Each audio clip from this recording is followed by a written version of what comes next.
നിങ്ങളുടെ ഫേവറേറ്റ് സീരിയലുകൾ ടിവിയിൽ വരുന്നതിന് മുൻപേ സൺ നെക്സ്റ്റ് ആപ്പിൽ കാണാം. ഇനി എല്ലാവർക്കും മുൻപേ കാണൂ. ഇപ്പോൾ തന്നെ സൺ നെക്സ്റ്റ് ആപ്പ് ഡൗൺലോഡ് ചെയ്ത് സബ്സ്ക്രൈബ് ചെയ്യൂ. വെറും 6 മാസത്തേക്ക് ഇവിടെ ജീവിക്കുന്നവളാ ഞാൻ. ഉള്ളകാലം സന്തോഷത്തോടെ ജീവിക്കണം, മതി. അത് കഴിഞ്ഞ് ഏതെങ്കിലും അനാഥാലയത്തിലായാലും, അതല്ല തനിച്ചായാലും, പ്രണവും ഒത്തുള്ള ദിവസങ്ങളുടെ കുറച്ച് ഓർമ്മകളുമായിട്ട് ഞാൻ ജീവിക്കും.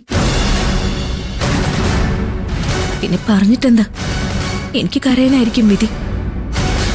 ഭർത്താവ് മറ്റുള്ളവരാൽ കൺമുന്നിൽ അപമാനിക്കപ്പെടുന്നത് കാണുമ്പോൾ ഒന്ന് പ്രതികരിക്കാൻ പോലും ആവാതെ നിൽക്കുക അമ്മ. ഞാൻ അതിനുള്ള മനസ്സില്ല എനിക്ക്. ഞാൻ എന്റെ വിഷമം കൊണ്ട് ഇത്രയും അമ്മയടുത്ത് പറഞ്ഞു എന്നേ ഉള്ളൂ. ഞാൻ വയ്ക്കട്ടെ.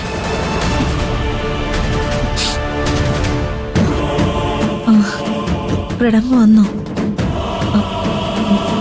വിഷമിക്കണ്ട, ഇങ്ങനെയുള്ള പ്രശ്നങ്ങളൊക്കെ ഉണ്ടായിക്കൊണ്ടേയിരിക്കും. എല്ലാം നമ്മൾ സഹിക്കണം. ഞാനൊരു കോഫി എടുത്തോണ്ട് വന്നാ പ്രണവ് കുടിക്കുവോ? ഞാൻ പോയി കോഫി ഇട്ടുകൊണ്ട് വരട്ടെ. പ്രണവ് ഈ മുഖമൊക്കെ ഒന്ന് കഴുകി ഫ്രഷ് ആവേ. ഞാൻ കോഫി എടുത്തോണ്ട് വരാം.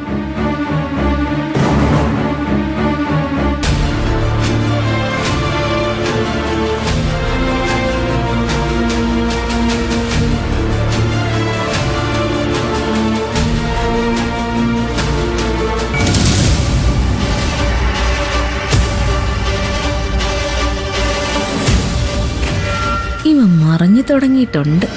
ഇനി കാലുവാരി നിലത്തടിക്കുന്നിന്റെ നോക്കിക്കോ.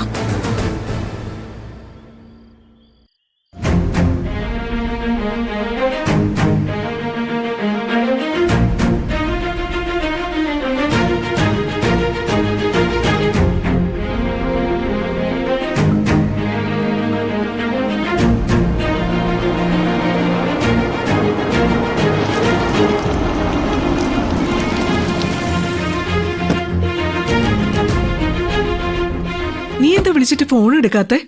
ഓഫീസിൽ കുറച്ച് വർക്ക് അധികം ഉണ്ടായിരുന്നു, തിരക്കായി പോയി. ഇന്ന് ഇറങ്ങുമ്പോഴെങ്കിലും ഒന്ന് വിളിച്ചുകൂടായിരുന്നോ? എന്തു പറ്റി? എന്തിനാ രണ്ടുപേരും മാറിയും തിരിഞ്ഞും വിളിച്ചത്? പ്രണവ് എന്താ ഓഫീസിൽ നിന്ന് പെട്ടെന്ന് തിരിച്ചു വന്നത്? ഇവിടെ വന്ന് വലിയ ദേഷ്യപ്പെട്ട സംസാരിച്ചത്. ഞാൻ കൊണ്ടുകൊടുത്ത കോഫി പോലും അവൻ തട്ടിത്തെറിപ്പിച്ചു. ഓ അത് ശരി. അങ്ങാടി തോറ്റാൻ അമ്മയുടെ നെഞ്ചത്തെന്ന് പറഞ്ഞ പോലെ ആയല്ലോ. ഇതിപ്പോ ഏട്ടത്തിമ്മയുടെ അടുത്തായെന്ന് മാത്രം. ഓഫീസിൽ എന്തെങ്കിലും പ്രശ്നം ഉണ്ടായിടോ മോനെ? ചെറിയ പ്രശ്നമല്ല. അവന്റെ അശ്രദ്ധ കാരണം 19 കോടിയുടെ ഒരു പ്രോജക്റ്റ് നമുക്ക് പോയി കിട്ടി. എന്തെങ്കിലും ഒരു ഉത്തരവാദിത്വം അവൻ കാണിക്കണ്ടേ? അതിന് ഞാനൊന്ന് വഴക്ക് പറഞ്ഞു. ആ ദേഷ്യത്തിലായിരിക്കും ഇവിടെ ഒന്ന് ഷോ കാണിച്ചത്. എന്തിനാ ഗൗതം വഴക്ക് പറയാനൊക്കെ പോയത്? അറിയില്ലേ അവന്റെ സ്വഭാവം? പെട്ടെന്ന് ഫീൽ ചെയ്യും. അവനത് വലിയ വിഷമമായിട്ടുണ്ടാവും. എനിക്ക് പിന്നെ വിഷമമില്ലെന്നാണോ? 19 കോടിക്ക് കോട്ട് ചെയ്താൽ മതിയെന്ന് കൃത്യമായിട്ട് പറഞ്ഞു ഏൽപ്പിച്ച കാര്യമാണ്. അവനത് 20 കോടിയാക്കി കൊടുത്തു. ആ പ്രോജക്റ്റ് പോയാലല്ലേ എനിക്ക് വിഷമം. ആ പ്രോജക്റ്റ് കൊണ്ടുപോയത് ആരാണെന്നറിയോ? CK ചന്ദ്രബോസ്. നമ്മുടെ ബോൾ കൊണ്ടുചെന്ന് എതിർപക്ഷത്തിന്റെ കയ്യിൽ കളിക്കാൻ കൊടുത്തതുപോലെ ആയില്ലേ? ഈ വാർത്ത ഇപ്പൊ ഇൻഡസ്ട്രി മുഴുവൻ പാട്ടാ. അത് നമ്മളെ എത്രത്തോളം ബാധിക്കുമെന്ന് അറിയൂ? ആയിക്കോട്ടെ, വഴക്ക് പറഞ്ഞു എന്ന് കരുതി നഷ്ടപ്പെട്ട പ്രോജക്റ്റ് തിരിച്ചു കിട്ടൂ? അവന്റെ സ്വഭാവം ഗൗതമിന് അറിയാവുന്നതല്ലേ. ഇത് മതി ഇനി കുറേ നാളത്തേക്ക് മൂഡ് ഓഫ് ആവാൻ. അതിനിപ്പോ പറഞ്ഞിട്ട് കാര്യമില്ല. അപ്പോഴത്തെ ടെൻഷനിൽ ഞാൻ എന്തൊക്കെയോ പറഞ്ഞു. പിന്നെ അത് വേണ്ടായിരുന്നു തോന്നിയതാ. ഞാൻ അവനോട് ക്ഷമ പറയാനായിട്ട് അവന്റെ ക്യാബിനിലിട്ട് പോയപ്പോൾ അവൻ ഇറങ്ങി പൊക്കളഞ്ഞു.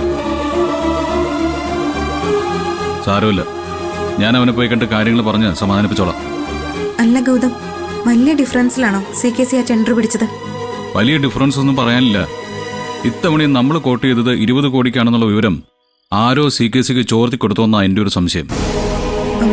അതാരാ ഇപ്പൊ നമ്മുടെ ഓഫീസിൽ നിന്ന് ചോർത്താൻ? പഴയ ചെയർപേഴ്സണോട് കൂറു പുലർത്തുന്ന ചില പുഴുക്കുത്തുകൾ ഇപ്പോഴും നമ്മുടെ ഓഫീസിലുണ്ട്. CKC ആത്മാർത്ഥ സുഹൃത്തായിട്ട് കൊണ്ടു നടക്കുന്ന ഒരാൾ നമ്മുടെ വീട്ടിലുണ്ടല്ലോ. ആ അവിശ്വസ്ത കൂട്ടുകെട്ട് ഏത് സമയം നമുക്കെതിരായിട്ട് പ്രവർത്തിക്കുന്നുണ്ട്. നിന്റെ ഓഫീസിൽ എന്നെ സപ്പോർട്ട് ചെയ്യുന്ന ചില പുഴുക്കുത്തുകളെ കുറിച്ച് നീ സൂചിപ്പിക്കുന്നത് ഞാൻ കേട്ടു. നോക്ക് ഗൗതം, എന്ത് പ്രശ്നം ഉണ്ടായാലും അതിലെല്ലാം എന്നെ കയറിയങ്ങ് സംശയിക്കുന്നത് നല്ല സ്വഭാവമല്ല. CKCക്ക് നീ പറഞ്ഞ ടെൻഡർ കിട്ടിയതിന് പിന്നില് എനിക്ക് യാതൊരു ബന്ധവുമില്ല. നീ വെറുതെ സംശയിക്കുന്നതാ. എങ്ങനെ സംശയിക്കാതിരിക്കൂ ആന്റി? ഈ കുടുംബത്തിന്റെ തന്നെ ബദ്ധശത്രുവായ അയാളുമായി ആന്റി ഇപ്പോഴും ഒരു ക്ലോസ് റിലേഷൻഷിപ്പ് സൂക്ഷിക്കുന്നില്ലേ? നീ എന്തിനാ എല്ലാ കാര്യങ്ങളിലും കയറി തലയിടുന്നത്? നിനക്ക് അഭിപ്രായം പറയാനുള്ള കാര്യങ്ങളുണ്ട്, അതിൽ മാത്രം നീ ഇടപെട്ടാ മതി.